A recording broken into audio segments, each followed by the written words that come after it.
Oi, querido, tudo bem? Estamos juntos hoje num dia muito especial.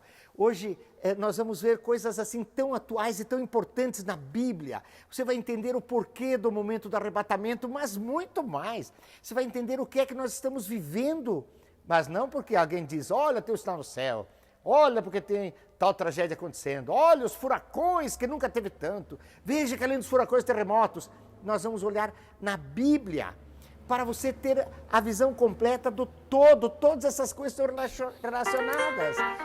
Imagine-se em um teatro. Sim, uma peça conta a história de uma família ou de um povo. Você conhece uma parte, quase o final da história, mas você fica perdido como entender a peça toda. Então o escritor te avisa para assistir o início da história. Aí você conhecerá, compreenderá a parte em que está vivenciando e principalmente descobrirá o grande final de toda esta história. Você quer saber as coisas do futuro? Você quer saber as coisas que estão acontecendo? Volte para o princípio. Volte para o início das Escrituras. Deus é um Deus que anuncia todas as coisas antes de acontecerem, para que se saiba que o que está acontecendo, ele tem controle. Gênesis, o princípio da palavra, o princípio de todas as coisas. Então vamos lá, capítulo 3, versículo 15. Você vai começar a entender o que é que está pegando agora na nossa geração, o que é que está pegando em nós, no nosso tempo de vida. Eu vou ler para você, tá? Gênesis 3, 15. Os óculosinhos aqui para ficar mais bonitinho, vamos adiante. O Senhor dizendo, depois da queda de Adão e Eva, porém inimizade entre ti e a mulher, entre a tua descendência e a sua descendência. E esta te ferirá a cabeça, a descendência da mulher. E tu, descendência da serpente, lhe ferirás o calcanhar. Olha, Deus está falando, porém, inimizade entre a descendência da mulher, entre a descendência da serpente. Vou repetir, inimizade entre a descendência da serpente, que Apocalipse fala do dragão, a antiga serpente, e a descendência da mulher, que é a promessa, que é Jesus. Então, os descendentes da serpente e os descendentes da promessa têm características muito diferentes e uma guerra entre si. Vejamos o primeiro ato desta peça. Estabelece-se aqui uma guerra. Os primeiros personagens, Caim e Abel, Ismael e Isaque, Esaú e Jacó, mas existem tantos outros. E os personagens mudarão durante a história. Mas a guerra, você perceberá que é a mesma. E nós a vivenciaremos até o dia de hoje. Olhe bem, diz lá que Deus se agradou de Abel e do seu sacrifício. Por que será? Abel amou a revelação de Deus, a palavra de Deus, e levou o seu sacrifício com as suas oferendas, como Deus lhe tinha pedido os animais para sacrificar. Ele já estava profetizando o Cordeiro de Deus que iria ser sacrificado. Mas Caim não. Caim deu um jeitinho, arrumou, não, eu vou levar aqui essas tomatezinhas, esses repolhos aqui, não é? Eu vou levar umas verduras. Caim fez a sua escolha como Adão. Ele não estava se alimentando da palavra de Deus, mas sim daquilo que a sua carne desejava e do que a sua lógica entendia. Abel não. Começou a guerra entre a descendência da serpente e a descendência do Senhor Jesus, a descendência da promessa. E Caim matou Abel. Bom, continua, vamos para outra geração abençoada. Então Deus chama Abraão e dá 3 promessas maravilhosas para Abraão. Você será pai, eu te darei um herdeiro. Segunda promessa, você não tem filhos, está chorando? Calma, você será pai de uma multidão. Conte a areia, conte as estrelas, assim será a multidão. E uma terceira promessa que só quando você entende o significado do tempo do tempo dos gentios, da plenitude dos gentios, que você vai entender a outra promessa. Diz assim, você será pai de muitas nações. E aí, Abraão Espera, cadê esse filho? Demora. Parece que tudo demora para acontecer, gente. O Senhor é que nos testa. É uma condição onde eu tenho que ver se eu realmente crio nessa promessa ou não. E vai, de repente, Abraão começa a ver que já não consegue mais ter aquele relacionamento, né, com a sua mulher tão íntimo. E diz, puxa, estou ficando velho, estou perdendo minhas forças e não aconteceu a promessa da minha descendência. Como vai acontecer a promessa de pai de multidões e nações? E ele pega uma solução humana, e ele vai atrás da carne dele. Ele pega a sua serva egípcia, Agar, e gera com ela um filho que lhe será o primogênito. Ora, ele colocou o nome no seu primogênito de Ismael, mas Deus não se agradou, e Deus mostrou para ele rapidamente o que iria acontecer com Ismael, dizendo, é assim, quando a gente procura com o próprio entendimento saciar a vontade da gente, satisfazer a nossa angústia, ao invés de confiar no Deus vivo. Calma, espera. O Deus vivo nunca esquecerá a promessa, nunca. Em Gênesis 16, 12, olha o que ele diz. Vamos ler. Óculosinho aqui para ficar bonitinho. Ele diz o seguinte, ele, Ismael. Você ouviu falar algum nome parecido? Islâmico? Não, os islâmicos dizem que eles são filhos de Abraão através de Ismael. Bem, vamos ver o que Deus diz aqui a respeito de Ismael. Ele será como um jumento selvagem entre os homens. A sua mão será contra todos, e a mão de todos contra ele. E habitará diante da face de todos os seus irmãos. Habitará em volta, próximo a todos os seus irmãos. Ismael toma a postura, o papel gerado na vontade da carne e se torna descendente da serpente. Imediatamente Ismael começa a perseguir Isaac de todas as maneiras. Leia lá em Gênesis, Isaac no deserto precisa de um poço, ele cava um poço, vem os ismaelitas, entopem o poço. E daí no deserto sem água, ele vai lá e cava outro poço. Vem ismaelitas, entopem outro poço. E assim por diante, começa a perseguição. E é justamente aquilo que Deus disse. Porém, inimizade entre o descendente da mulher e o descendente da serpente. Mas, nessa geração, e aonde mais aparece isso, pastor? Não, Isaac teve 2 filhos também. Isaac teve gêmeos, Esaú e Jacó. Sim. E o que a Bíblia fala aqui? Também tem descendências diferentes? Nasce agora o primogênito de Isaac, Esaú. E acontece algo interessante. De repente ele volta da caça com fome, muita fome. E a Bíblia diz que porque ele disse que estava esfomeado, ele passou a ser chamado Edom. E olha o que Edom fez. Disse, Jacó, me dá essa comida. Jacó percebeu a importância de ser genealogia do Messias, da primogenitura, e Jacó falou assim, eu te dou a comida, Esaú, mas você me dá a tua primogenitura. Então o irmão fez isso compreendendo o espiritual. Esaú também compreendeu o espiritual, porque ele disse assim, de que me adianta a primogenitura se eu morrer?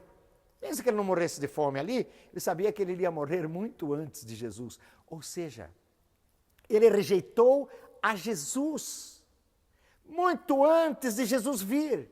Ele rejeitou o ser da genealogia de Jesus. Aí, ele usou o mesmo livre-arbítrio que Adão usou para comer a fruta que lhe fazia semelhante a Deus, conhecedor do bem e do mal. Ele usou o mesmo livre-arbítrio para saciar a fome da carne, amar a sua vida mais do que a promessa, e algo que lhe fizesse bem e que ele queria. E ele trocou tudo isso, deixou Jesus e pegou tudo isso. Ora, eu entendo agora, ele passou a ser chamado Edom, eu entendo porque que em Obadias 1 diz assim, e Deus odiava Edom. Mas o Senhor já estava mostrando que quando ele vier, o inimigo será totalmente arrasado. É a conclusão da guerra entre o descendente da mulher com o descendente da serpente. Sim, haverá um momento em que o Senhor ganhará definitivamente a guerra, em que o filho da promessa esmagará a cabeça do filho da serpente e acabou. Lago de fogo para ele e glória para nós, porque ele escolheu isso, tentando ser igual a Deus e se tornou o Deus da morte. Interessante, né? Agora essa guerra de povos representando pessoas como Esaú que escolheram ser filhos da serpente e Jacó que escolheu estar debaixo da promessa. E isso foi crescendo, e foi crescendo, e foi crescendo. E hoje, ali está Ismael, morando em torno de Israel, não é? Guerreando com Israel, mas não é só ali, porque não existe só Israel ali.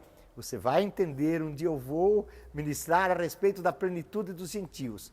Você vai ver aonde foi a família de Efraim, é outra história, ok? É outra história, é outro estudo. Mas olha essa guerra que você está sentindo hoje. Perceba toda essa situação, perceba tudo isso que estamos vivendo. É aquela guerra, tudo está relacionado. Por exemplo, além da exposição do Santander, teve o Museu da Arte Moderna em São Paulo, que foi outra baboseira, outra coisa arada, outra revolta dos cristãos e a mídia descendo o pau em nós que somos intolerantes. Graças a Deus que agora em Belo Horizonte tem algo bárbaro acontecendo. Tem uma exposição de fotos pornográficas, todas debaixo da cruz. Gente, eu não quero que vocês nem vejam nem pensem sobre isso, porque a minha ânsia de vômito é o meu pai. Mas os evangélicos reagiram. Claro que os evangélicos reagiram e tinham que reagir mesmo. Mas eu vou contar um segredinho para você. A Bíblia diz que o filho da serpente, às vezes ele é mais sagaz do que o filho da luz, da promessa. E olha bem, nessa manifestação dos evangélicos, eles usaram como desculpa para poder jogar isso na mídia e para nos carimbar como intolerantes. Eu posso depois, no outro estudo, ensinar as estratégias para fazer, por exemplo, o homossexualismo se tornar o que é hoje. Começou assim, com choques de impacto, depois começou com levantar grupos a favor, grupos contra, e quando estavam numa briga a favor ou contra, começou piadinha, ridicularizar, não é? Ridicularizar os que defendiam um lado ou outro, os que defendiam que a Bíblia diz que a abominação dormir com o homem como se fosse mulher, meu Deus, eram pichados. E aí começou a sair piadinha em cima. Então, há toda uma estratégia daquele filho da serpente que a Bíblia diz que tem uma sabedoria, que em Tiago descreve ela. Ela é terrena, animal e diabólica. Então eles fazem isso para nos puxarem, nós temos que nos defender mesmo, aí eles dizem, olha, aí eles pegam os garotos propaganda deles. Olha, vários artistas famosos que eles mesmos elevaram a ídolos e a ícones. No meu caso, por exemplo, mexeu muito comigo ver Caetano Veloso. Eu era fã dele na minha geração. Eu era fã dele. Daí ele vem dizer de uma maneira descarada, diz assim, é arte, ninguém tem direito a inibir aqueles que querem expressar a sua arte. Ninguém pode ter preconceito contra algo produzir que é pedofilia, arte, não há nada de pedofilia, nem coisa nenhuma, entendeu? Há arte. Então esses que estão dizendo que estão lutando pelo equilíbrio, pelo respeito, eles estão querendo matar a liberdade, o respeito e o equilíbrio. Traficantes evangélicos levando pais de santo e macumbeiros a quebrarem seus orixás, suas coisas. Então, eles botaram tudo no pacote. E aí estavam dizendo, como pode existir um povo que por religião, por raça, vai discriminar arte que é tão íntima da pessoa? E eles têm razão. Porém, eu vou te contar uma historinha. A Bíblia nos prepara para todas as coisas. Houve um dos reinos descrito em Daniel, na estátua de Daniel, que era o reino grego, e que seria liderado por alguém que era inteligente, que era esperto, que era forte, que era decidido. A descrição foi de Alexandre o Grande. Ele foi conquistar Troia. E quando ele foi conquistar Troia, ele levou todo o seu exército e não conseguiu romper as muralhas que protegiam Troia. Não conseguiu. O que o espertinho fez? Usou a arte, como está sendo usada a arte hoje, para quebrar algumas algumas muralhas de moralidade, de bom senso, de raciocínio. Mas como que ele usou a arte? Ele pegou seus navios todos e levou para dentro do mar e desapareceu. Foi uma festa em Troia. Nós resistimos, Alexandre o Magno, nós resistimos. E ele deixou um presente no Império Grego. Você sabe, na Grécia, quantas estátuas, quanta coisa. O Império Grego ele é rico em arte. Deixou um belo de um cavalo lindo, grande, gigante. E sobre 4 rodas. Se alguém quisesse levar embora esse cavalo, podia levar. Aí o povo, com certeza alguém foi contra ou não sei. Mas o povo pegou e falou, olha, nós vencemos, vamos levar isso como lembrança. O cavalo de Troia. Está falando do cavalo de Troia. E quando, de repente, o povo viu, Troia viu, que Alexandre o Grande tinha sumido no mar. Foi festa naquela cidade. E aí os historiadores descrevem que beberam, fizeram festa, se alegraram, até a madrugada, até não poder mais. Então, de madrugada, cansados, distraídos, eles dormiram. O que aconteceu com essa maravilhosa arte? De dentro dela, saíram homens treinados, e enquanto isso, Alexandre o Grande já estava voltando com sua esquadra do mar, chegando na praia, e esses homens treinados saíram e tiraram todos os ferrolhos das portas, daquelas muralhas que Alexandre não tinha conseguido derrubar.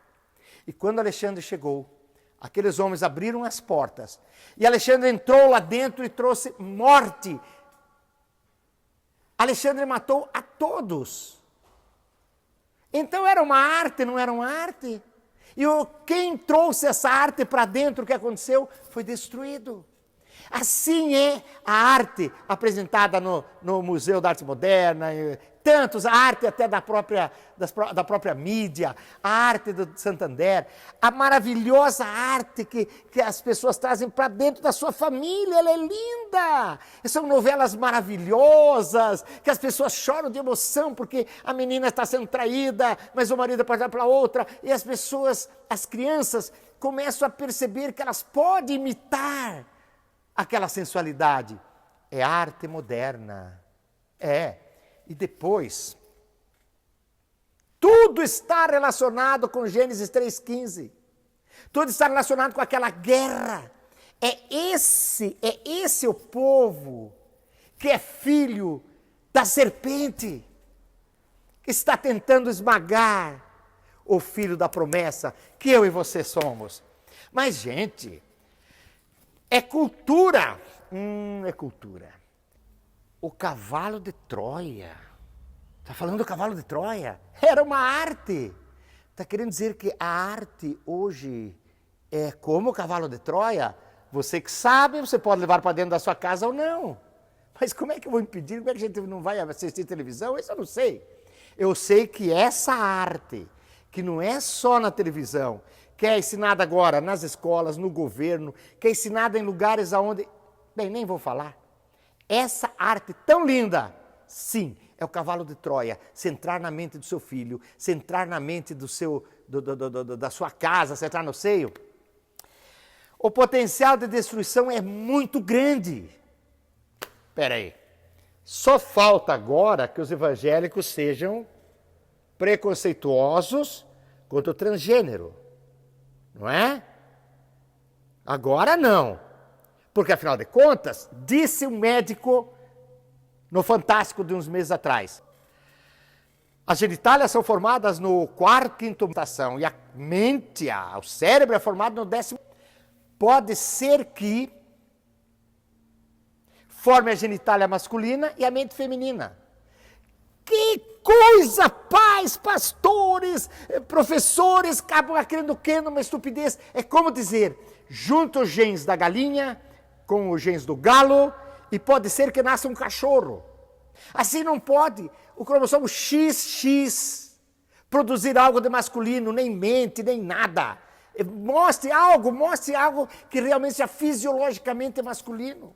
E se fizer X, Y, não haverá nada de feminino quando os cromossomos são X e Y.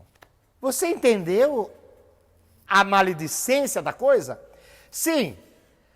Mas agora, aproveitando tudo isso, a Veja embarcou também. E a Veja colocou na capa um pai, aparece com uma menina linda no colo. Ela está com o rosto virado para a câmera e o pai está de costa. É uma menina linda, linda, escolheram uma menina muito linda. E está dizendo lá que o pai está segurando sua filha no colo e que até pouco tempo atrás seu nome era Murilo. Opa, antes dos 6 anos de idade, tomou essa decisão. Essa procuradora da infância que há 2 meses, deu numa entrevista uma novidade incrível. E o que ela disse, essa procuradora da infância? Eu vi antes de ontem, ainda está ardendo aqui dentro. Outro aspecto, para eu não me alongar demais, é essa percepção equivocada de que a criança pertence à família, que a família tem um poder absoluto sobre a criança. Não é verdade. Essa percepção equivocada de que a criança pertence à família, que a família tem um poder absoluto sobre a criança. Não é verdade. A Constituição diz que a criança é um problema da família, da sociedade e do Estado. Exatamente porque a criança, ela recebe a orientação dentro de casa, mas ela também tem que ser preparada para o espaço público. O espaço público, ele não coincide com o espaço privado.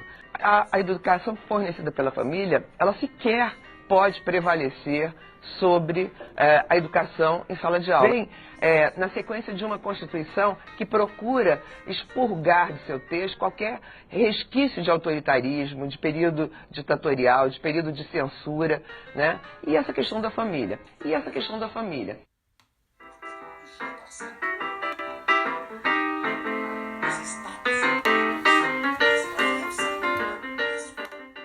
Ela disse o seguinte: os filhos não pertencem aos pais.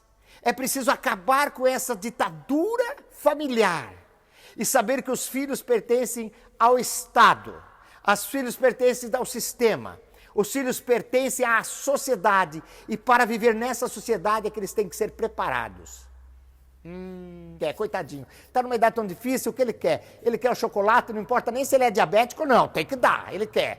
Ele quer colocar a mãozinha na tomada, ele vai aprender. Isso você não deixa, né? Mas você faz tudo o que ele quer. Aí, coloca-se a criança para dirigir a sua própria vida em todos os sentidos. Mas peraí. Há um exagero nisso. Mas olhe bem. Hoje nossas crianças são tão espertas, elas sabem dirigir rápido. Elas pegam no videogame, dirigem aqueles carros velozes, freiam, rápido. Elas têm muita experiência, elas poderiam, gente. É só nós ter um pouco de consciência e consideração com esse ser que está se desenvolvendo tanto e poderíamos dar para ela. Olhe bem, eu estou fazendo uma comparação. Você vai gravar só essa parte e dizer, ó, que pastor louco. Nós poderíamos dar para ela uma carteira de motorista e deixar ela dirigir. Se ela tem bons reflexos, se ela sabe como é que dirige, se ela consegue entender a função de toda a aparelhagem, por que a criança de 8, 9, 10 anos não pega seu carro e leva os irmãozinhos para a escola? Por quê? Porque emocionalmente, intelectualmente, ela não tem a experiência para tomar uma decisão na iminência de um acidente. Ou então, na possibilidade de um acidente. Ou então ela pode não perceber a relação do prazer que ela está tendo com o perigo de morte que está trazendo para ela e para os seus irmãos. Ela ainda não tem essa visão, ela ainda não tem essa consciência. Mas, então não dá para ela dirigir. Pois é, aí você pega uma criança de 6 anos e deixa ela dirigir dessa maneira a sua própria vida. Deixa ela chegar num trevo e porque ela tem prazer naquilo, ela pegar uma variante desse trevo que vai levar para uma estrada, para um lugar onde não há família, onde não há o amor paternal, onde não há o cuidado, onde ela tem que se virar, onde ela pode ser explorada, onde ela pode ser manipulada por quem ela quiser, por quem quiser. Ela fica sem a proteção, ela não entende o que ela... E você deixa ela escolher, ela está dirigindo sua própria vida, ela tem direito. Sim, e você vai deixar ela ir para essa desgraça? Sim, ou então ela pega outro caminho, aquele caminho que diz assim, eu preciso experimentar tudo, eu tenho esse direito. Então experimenta vários tipos de sexo, como uma professora defendendo 2 meninos, essa professora foi processada, deu uma confusão, defendendo um menino de 3 anos, chupando o pipi do outro coleguinha, e ela entrou contra a mãe porque a mãe estava proibindo isso.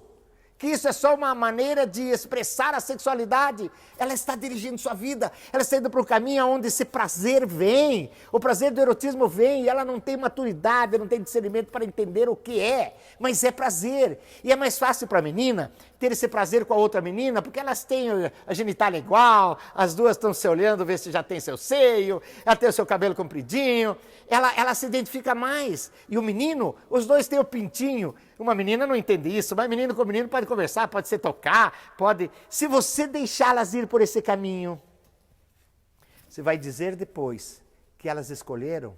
Não. Você trouxe para dentro da sua casa esse cavalo de Troia, que é a arte. Você trouxe para dentro de casa esse cavalo de Troia, que é a cultura. Você trouxe para dentro da sua casa esse cavalo de Troia. Daquele cavalo saíram homens treinados. Do cavalo de Troia, saiu do seu ventre homens treinados para saírem e destruírem as muralhas, não haver mais proteção na cidade de Troia. E todos perecerem nas mãos daquele cara maravilhoso, sensível, que fez uma estátua tão linda e jogou ali. Por quê? Porque ele, sendo parte do filho, da descendência da serpente, ele não suporta a descendência da promessa de Jesus. Mas muito pior, ele é servo daquele que comanda. E a Bíblia diz, o mundo jaz no maligno. E quando Jesus foi tentado, Satanás disse para ele, eu te dou todas as nações, eu comando todas as coisas, é só você me adorar. Está aparecendo realmente, ele está realmente comandando grandes nações e lugares, porque ali se concentraram, e em todos os lugares são disseminados, os filhos da serpente. Estes vão produzir essa arte, eles vão produzir essa cultura, esses vão fazer entrar na sua casa, no horário onde a criança vê uma sensualidade linda, gostosa, com musiquinha, meia luz, aquele corpo lindo dela, aquele corpo lindo, aquele beijo. E o seu filho vai olhar e dizer, puxa, isso pode acontecer com o Joãozinho. Aí o Zezinho chama o Joãozinho, olha, eles não têm, eles entraram para o... E estão dizendo que a escolha deles, tenha dó, é um cavalo de Troia que entrou na mente da sua família e da sua casa, se está acontecendo isso. Tudo relacionado com a guerra de Gênesis tem se mostrado em todas aquelas partes que nós falamos. Não é contra homens, não é contra a Globo, não é contra a cultura, não é contra a arte. É contra o filho da serpente, que quando ele dá poder para a besta e autoridade, a Bíblia diz que é o grande dragão que dá. E ela acrescenta, o grande dragão, a antiga serpente. Então esses filhos do dragão estão lutando contra nós, os filhos da promessa. Eu vou contar uma coisa para você. Tudo está mudando rapidamente. Você está interessado em saber quando é o arrebatamento, o que vai acontecer, como é que vai ser a volta de Jesus, não está? Paulo diz, quando houver, primeiro, a manifestação da apostasia. Ele diz, claro, isso não acontecerá, a volta não acontecerá, antes que haja manifestação da apostasia, isso está acontecendo dentro da igreja. Antes que venha o filho da perdição. João por 3 vezes chama ele de anticristo, é o mesmo. O filho da perdição. Ainda, antes que venha o iníquo, antes que venha aquele que terá ódio contra Deus e tudo contra o que se chama Deus. E vai se ensoberbecer tanto que ele vai se assentar no tabernáculo e dizer que ele é o próprio Deus. Olha, eu tirei Israel do Egito, eu fiz abrir o Mar Vermelho, agora vocês não estão me reconhecendo? Olha como eu sou bom, estou resolvendo todos os problemas do mundo. Deixa eu dizer para você, tem coisas mais reais acontecendo. Para você tirar os olhos dos céus, sinais do céu, né? E colocar os olhos no relógio que é Israel, tem coisas seríssimas. Por exemplo, você imagina que vão cair o mundo inteiro de pau em cima de Trump e de Israel? Porque eles tiraram Estados Unidos da Unesco, 3 horas depois Israel saiu da Unesco. Como? Não vai ter direito, Trump é um louco mesmo. Prova de que os judeus são isso mesmo, não querem nada comum, porque saíram da Unesco. A Unesco, ela ajuda as crianças. A Unesco, ela cuida da saúde das pessoas. A Unesco, ela cuida, gente, de todas as coisas, não é? Mas ela é francamente, como o braço da ONU, isso é tão visível, ela é francamente anti-Israel, antissemita. Eles chamam até hoje Israel, tem participantes deles que chamam Israel como povo ocupante. Oh Deus, o Senhor disse que queria trazer o povo para ser um povo ocupante na sua terra prometida, ou o Senhor ia trazer uma nação? Mas você acha que o filho descendente da serpente, do dragão, iria aceitar o filho da promessa voltar e ser uma nação? Não. E por isso essa fúria se reacendeu. E por isso o tempo está acelerando. E por isso as coisas estão acontecendo. E mais, agora nessa última veja, essa mesmo da capa da menininha, as páginas amarelas são, mas olha, são da corda no relógio de Israel, do final dos tempos e tal. Você veja o que o cara diz. Antes, você imagine, há pouquíssimo tempo atrás, aqui no Brasil, alguém teve fórum numa imprensa tão especial como a Veja, tão divulgada, ou alguém daria palanque para uma pessoa se levantar e dizer: a democracia está falida, precisamos acabar com a democracia, precisamos de uma quarta revolução. A democracia é a vontade do povo, e a vontade do povo só elege Trump da vida, só elege Lulas, só elege a Inglaterra do mercado comum europeu, só faz besteira. Aí o repórter pergunta, mas então qual seria o sistema? Claro, estou resumindo e trocando as palavras, mas é isso que o cara diz. O sistema seria um governo totalitário. Na democracia as pessoas criam expectativa do seu governo que ele não pode atender.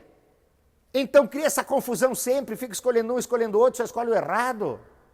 É mais ou menos isso. Agora preste atenção o que ele disse. O repórter pediu, e como que se poderia governar assim? Usando a tecnologia. A tecnologia está pronta para isso. Ele está falando da internet, está falando de tudo que você imagina em tecnologia. Ele disse, por exemplo, assim, imagina um senhor de idade que está na sua casa enfermo, tem que deslocar ele, que ele sabe entrar numa fila. Olha, você já pensou? Ele liga as suas câmeras, entendeu? Tá? Ele liga as suas câmeras, ou então leva um aparelho, diz na casa dele, sei lá, e a sua imagem holográfica vai para os computadores, para os professores. Ele ensinou a computadores.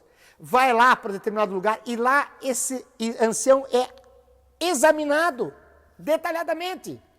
Eles vão saber da sua glicemia, do seu colesterol, da sua pressão, ele vai saber tudo. Claro, o chip vai estar informando, né? Então ele vai saber tudo e vai juntar com a imagem holográfica, pronto. Sem sair de casa, sem sofrimento. O homem foi atendido. Ai. Será que ele está falando de um governo mundial totalitário? Será que tem a ver com toda essa loucura, querido amado, que hoje eles podem projetar sem tela? Ah, tem mais? Tem. O Papa canonizou domingo 30 santos brasileiros.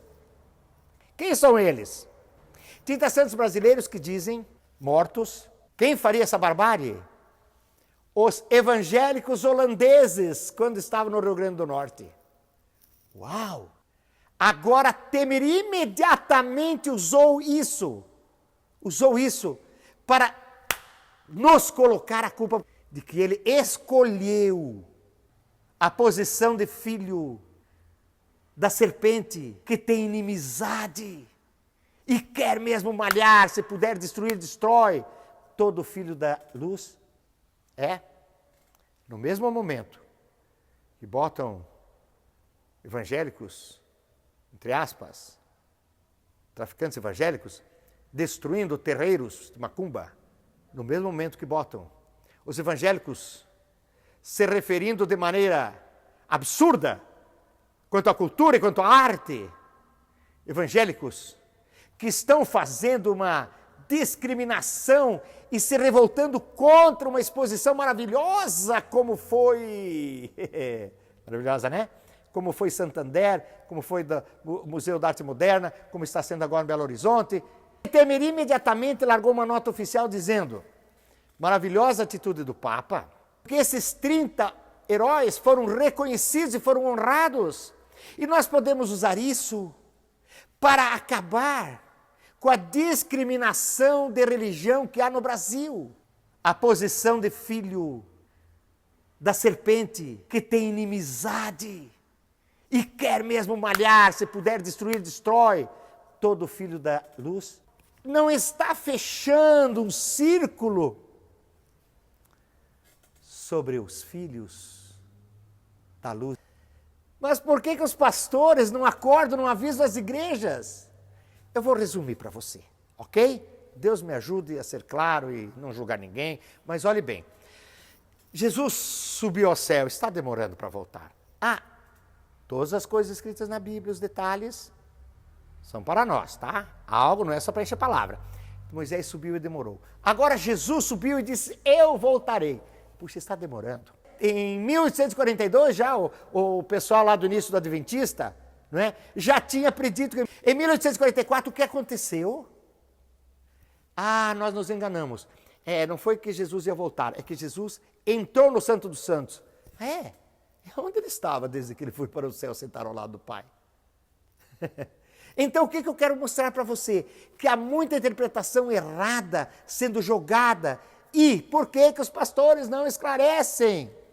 Olhe bem, falava da apostasia, entrando na igreja antes da vinda de Cristo. Não vou falar nisso. Mas eu vou falar o seguinte. Moisés subiu na montanha igual Jesus e disse, eu vou voltar. E o tempo foi passando, ele não voltou. De repente Deus disse, volte lá.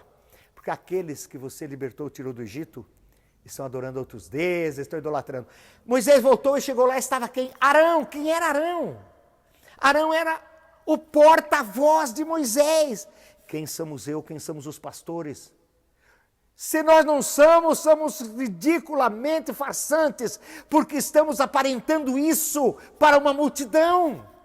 Estamos aparentando, nós assumimos a postura de sermos porta-voz do reino. Jesus, misericórdia de nós. Não é?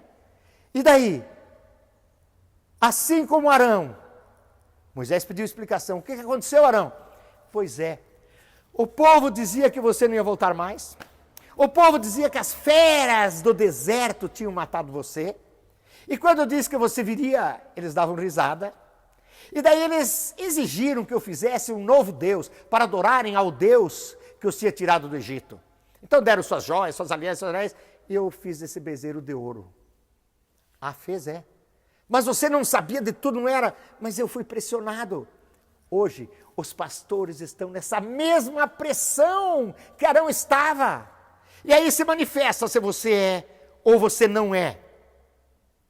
Porta-voz do Deus vivo nessa terra como pastor de uma igreja. Mas como pastor?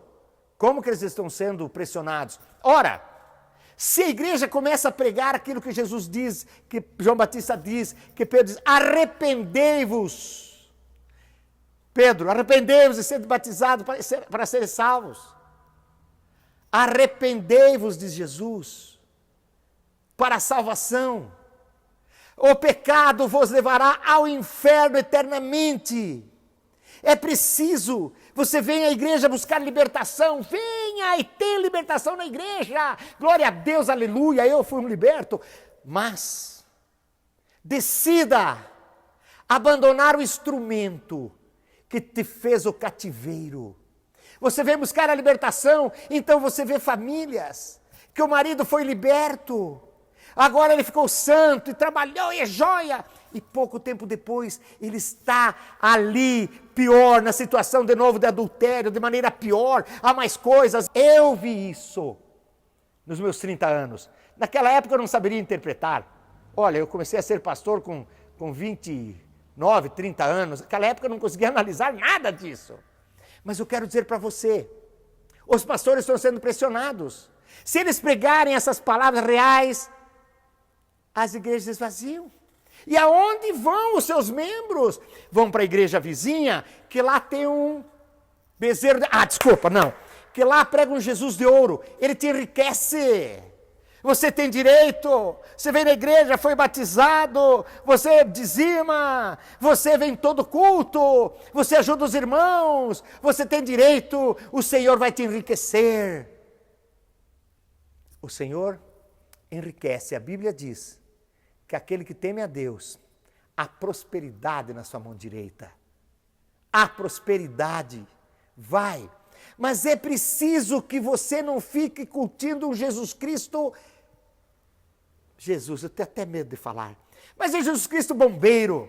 O Jesus Cristo, você vai lá, ele resolve, cura seu marido, cura sua esposa, cura seu filho, aleluia, glória a Deus.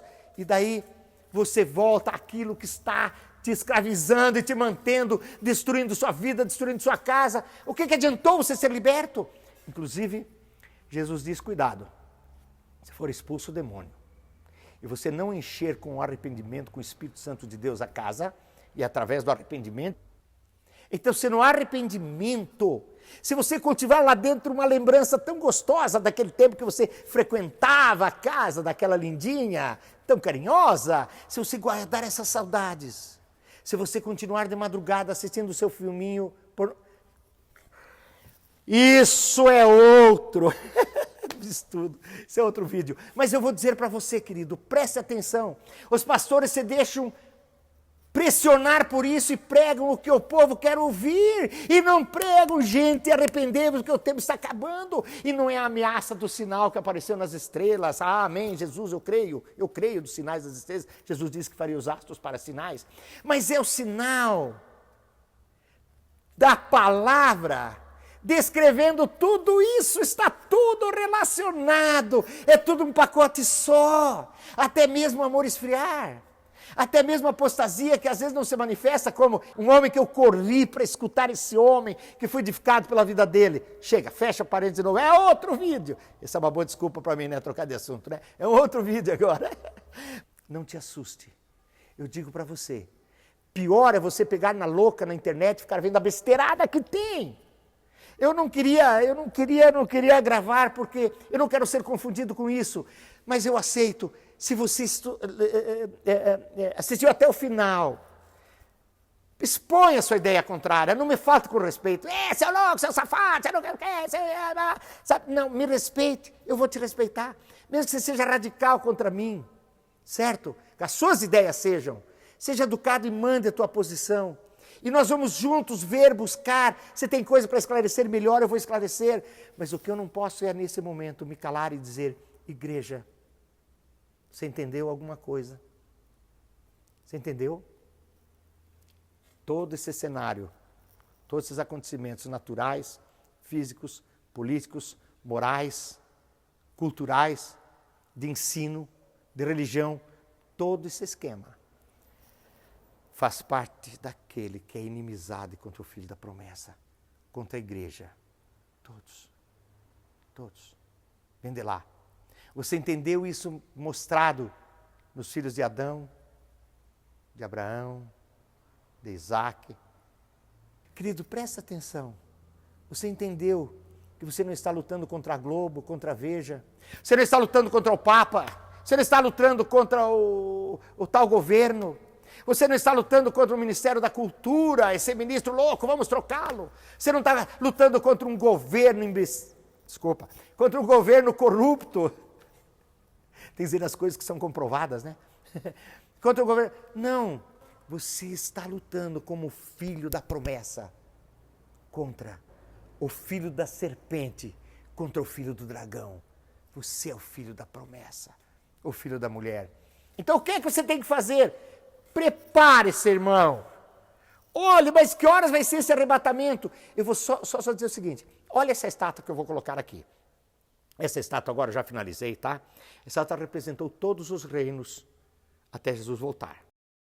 Os reinos formaram sua cabeça, Nabucodonosor, persa, o tórax, médio persa, os dois braços, né? Depois foi profetizado o grego, o reino grego veio. Depois o reino romano, o reino de ferro, veio. Os pés, sim, vieram. Eles não conseguiram juntar o barro com... Outro estudo, vou explicar por que o barro não se juntou com o ferro para formar um outro reino. Então, meu irmão, se prepare. Porque pronta essa estátua de pé. Mas quem é essa estátua? Ora, se são todos os reinos. Essa estátua era a própria estátua do anticristo, quando ele virá com aparência de homem, forma de homem. É sério isso. E a Bíblia já disse que Jesus era a pedra. E todo aquele que se levantasse contra essa pedra seria esmagado. E a pedra, que a Bíblia diz que é Jesus, feita não por mão de homens, vem nos pés, no tempo dos pés. Quando estiverem prontos os pés, vem essa pedra e destrói toda a estátua. Jesus Cristo, quando vier, ele transformará em pó todos os reinos. Nós vamos experimentar aquilo que hoje não podemos entender. Jesus disse, eis que as coisas antigas já passaram, agora tudo se fez novo, agora é novo. Nós vamos viver isso que não conseguimos entender. Uma vida de alegria, de gozo, de paz com o Cordeiro reinando. E sem existir o inimigo mais, ele estará no lago de fogo, porque ele escolheu esse pai da morte, pai da mentira, pai da maldição, filho da perdição. Você entendeu isso, meu irmão? Se alegre. Poucos entendem isso. As pessoas firmam a sua convicção e dizem, não, eu sou bom. Poucos, não. O negócio é a gente levantar e moer pau, vamos apedrejar a Globo, vamos... Mas eu não sou o dono da verdade. Você pode discordar e falar, eu não sou. Isso é o que eu tenho de revelação até agora. Vamos colocar na palavra de Deus juntos e vamos ver se há algo errado. Mas há o suficiente para você crer que os tempos estão chegando, que é preciso pastores acordarem e declararem, gente, agora não é mais ficar lutando para ser rico, para sim, amém, glória a Deus por isso, Deus dá. Agora é hora de arrependei-vos. E se liberte, não só a libertação da opressão que você escolheu, se liberte daquilo que dentro de você, no seu livre-arbítrio, você pode arrancar de dentro de você e encher do Espírito Santo. Eu estou um pouco cansado. Não, você não chegou tarde não, cara, foi uma guerra. Mas foi interessante porque depois de compilar tudo isso, depois de ficar e ser tanta guerra, viemos achar um lugar para gravar. Achamos no salão, né? 1h30 de gravação, repetindo, sabe que a gente não é nada profissional.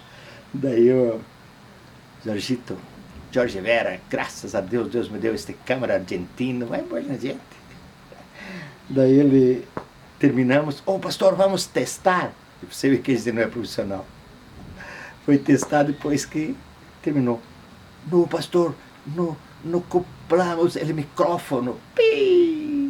Cara, deu uma moleza, sem tomar café, já era meio-dia. Então vocês vamos embora, né, pastores? Não, vamos fazer de novo, Jorge. Não, estás com cara de abatido. Foi mesmo abatido, por dentro, por fora, como diz Paulo, vamos pegar-lhe fogo. E aí nem compreendei mais, porque eu não aguentei sem dar um toque para os pastores. Parece que os pastores, às vezes, eles ficaram assim, não sei se trouxeram as coisas do seminário, não sei se pararam por aí, ou se eles